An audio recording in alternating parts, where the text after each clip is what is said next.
Hi நண்பா, இந்த ஒரு வீடியோவில் நம்ம என்ன பார்க்க போகிறோம் அப்படின்னா, மே 6 அதாவது இன்னைக்கு தமிழகத்தில் மட்டும் அட்வான்ஸ் புக்கிங் மூலம் ரத்னம், கில்லி, அரண்மனை 4 இந்த 3 திரைப்படமே அட்வான்ஸ் புக்கிங் மூலம் இன்னைக்கு எவ்வளோ கலெக்ஷன் இருக்குது அப்படின்றதான் இந்த ஒரு வீடியோ டீட்டெயில் வந்து பார்க்க போகிறோம். இந்த 3 திரைப்படத்தில் எந்த திரைப்படம் அதிகமாக கலெக்ஷன் இருக்குது அப்படின்றதையும் இந்த ஒரு வீடியோ டீட்டெயில் வந்து பார்த்துடலாம். அதுக்கு முன்னாடி இந்த 3 திரைப்படத்தில் உங்களுக்கு பிடிச்ச திரைப்படம் எது, அரண்மனை 4 திரைப்படம் பார்த்தவங்க படம் எப்படி இருக்குது அப்படின்றத மறக்காமல் கமெண்ட் பண்ணுங்க.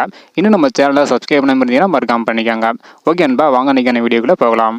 ஓகே அன்பா, கில்லி, ரத்னம் திரைப்படத்தை தொடர்ந்து தற்பொழுது அரண்மனை 4 திரைப்படம் வசூலில் சக்கைப்படி வந்து பார்த்தீங்கன்னா போட்டு வருது. சாட்டர்டே சண்டே எதிர்பார்த்த வசூலை விட பயங்கரமாக வந்து பார்த்தீங்கன்னா வசூல் பண்ணியிருக்கு. ஸோ கண்டிப்பாக சதம் அடிக்கும் அப்படின்றதுல எந்த டவுட்டும் வந்து கிடையாது. ஸோ இப்போ வந்து பார்த்தீங்கன்னா மே 6 அதாவது இன்னைக்கு மட்டும் ஸோ இந்த நேரம் முடிவில் அட்வான்ஸ் புக்கிங் மூலம் 3 திரைப்படமே எவ்வளோ கலெக்ஷன் இருக்குது அப்படின்றத டீட்டெயில் வந்து பார்த்துடலாம். ஃபர்ஸ்ட்டாக பார்க்க போகிற திரைப்படம் ரத்னம். ஸோ ரத்னம் திரைப்படம் வந்து பார்த்தீங்கன்னா இன்னைக்கு மட்டும் 2891 டிக்கெட் வந்து விட்டுனே இருக்கு.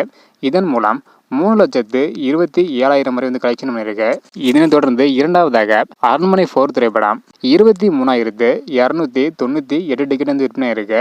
இதன் மூலம் 30 லட்சம் வரை வந்து கலெக்ஷன் பண்ணியிருக்கு. இதனைத் தொடர்ந்து கில்லி திரைப்படம் வந்து பார்த்தீங்கன்னா இன்னைக்கு மட்டும் அட்வான்ஸ் புக்கிங் மூலம் 4,857 டிக்கெட் வந்து விற்பனை இருக்கு. இந்த நேரம் முடிவில் இதன் மூலம் 5,10,000 வரை வந்து கலெக்ஷன் பண்ணியிருக்கு. அதாவது இன்னைக்கு மட்டும் அட்வான்ஸ் புக்கிங் மூலம் ரத்னம் திரைப்படம் 3 லட்சம் வரையும், கில்லி திரைப்படம் 5 லட்சம் வரையும், அரண்மனை 4 திரைப்படம் 30 லட்சம் வரையும் அட்வான்ஸ் புக்கிங் மூலம் மட்டும் வந்து கலெக்ஷன் பண்ணியிருக்கு. இன்னைக்கான ஃபுல் கலெக்ஷன் ரிப்போர்ட் நாளைக்கு வந்து வரும். அதை நாளைக்கு வந்து பார்க்கலாம். ஓகே அன்பா, இந்த மாதிரி எந்தெந்த திரைப்படம் எவ்வளோ கலெக்ஷன் பண்ணியிருக்கு அப்படின்றதையும், அது மட்டும் இல்லாமல் பில்லா தீனா இந்த திரைப்படம் எவ்வளோ கலெக்ஷன் பண்ணியிருக்கு அப்படின்றதையும் அடுத்த வீடியோ வந்து பார்த்துடலாம். அதில் நீங்கள் தெரிஞ்சுக்க முடிச்சிங்கன்னா மறக்காம நம்ம சேனல் சப்ஸ்கிரைப் பண்ணிக்கோங்க. இந்த வீடியோ பார்த்தீங்கன்னா மறக்காம எல்லாருக்குமே ஷேர் பண்ணுங்க. ஓகே அன்பா, தேங்க்யூ.